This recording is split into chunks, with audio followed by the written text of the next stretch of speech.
Oke, kali ini saya mau menanggapi terkait masalah hukum yang sedang dihadapi oleh Bapak Rasman. Sebelum menanggapi dari segi hukum, saya mungkin mau cerita dulu nih singkatnya tentang permasalahan hukum ini. Nah, awalnya ini Bapak Rasman membeli barang lelang milik negara.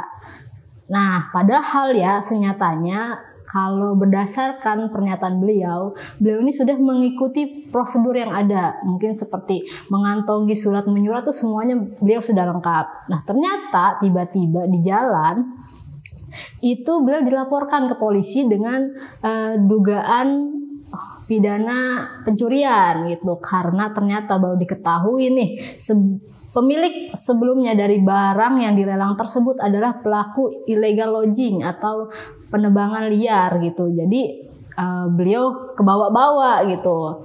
Nah, ketika disidangkan di tingkat pertama, beliau diputus selama 8 bulan penjara. Karena tidak terima, beliau mengajukan banding, lalu ternyata setelah diperiksa di tingkat banding, diputus tidak bersalah, tidak terbukti bersalah, dan dibebaskan. Dan terakhir, memulihkan kedudukan harkat dan martabat terdakwa atau Pak Rasman gitu.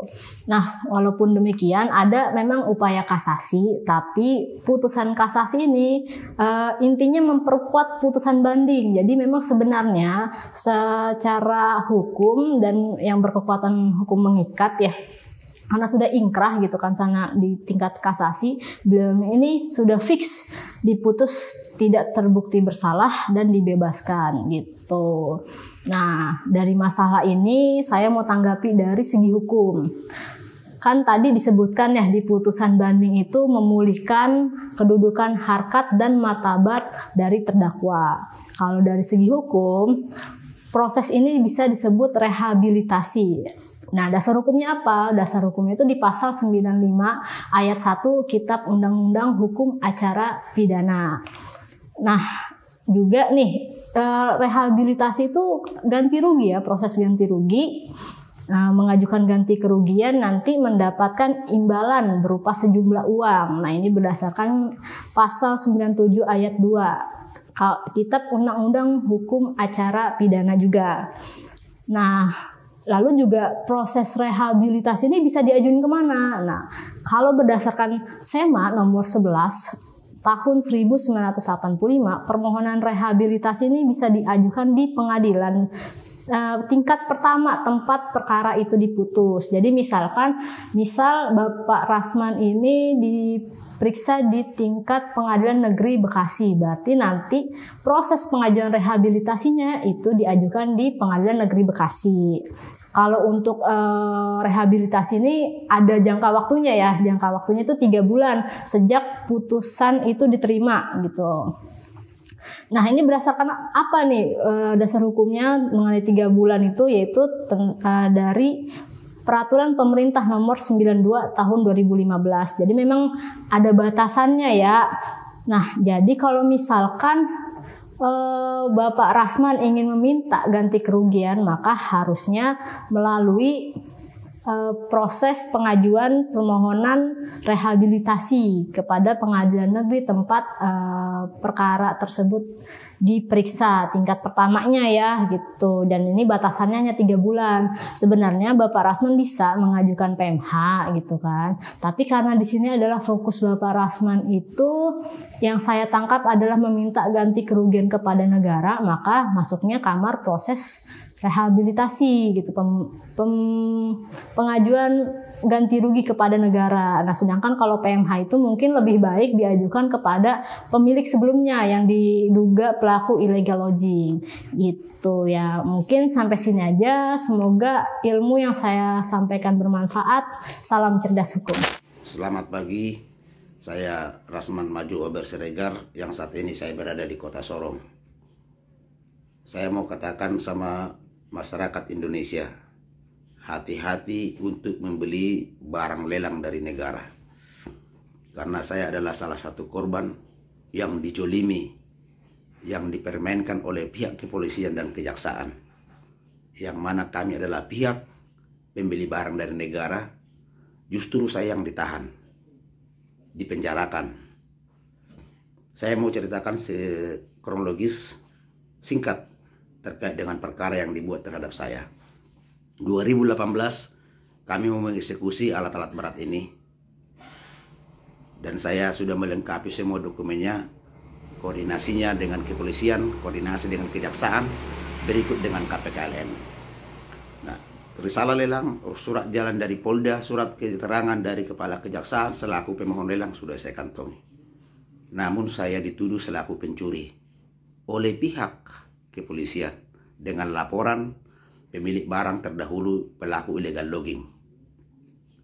Yang anehnya bagi saya dalam persidangan ini, Pengadilan Negeri Manokwari tidak melihat bukti dan tidak memberikan rasa keadilan itu.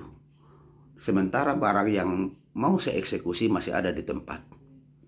Nah, saya ditahan di Polres Teluk Bintu ini 2018 selama 61 hari. Selama 61 hari tidak bisa di tahap 2. Saya dikeluarkan.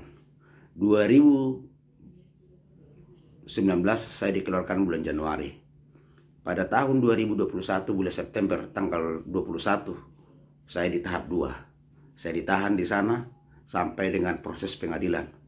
Proses pengadilan pada waktu itu saya juga merasa bahwa tidak ada rasa keadilan itu, dan hakim tidak memperhatikan apa yang menjadi bukti-bukti yang kami pegang. Yang anehnya, justru hakim sudah langsung mengatakan saya ini adalah seorang pencuri. Nah, tanpa memeriksa semua dokumen-dokumen yang kami miliki. Saya divonis dengan 8 bulan penjara.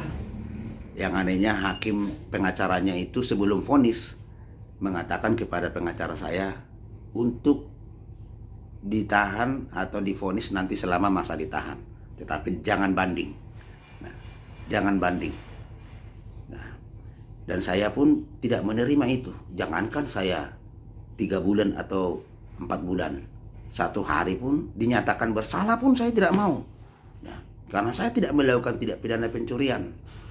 Nah, pada waktu itu Desember saya banding di PT Pengadilan Tinggi Jayapura, dan keluar putusannya pada bulan Februari.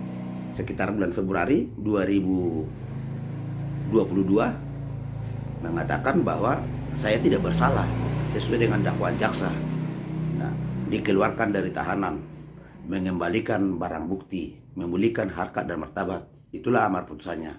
Dengan putusan ini jaksa kasasi. Nah, putusan kasasi Mahkamah Agung mengatakan menguatkan putusan PT pada bulan Agustus 2022.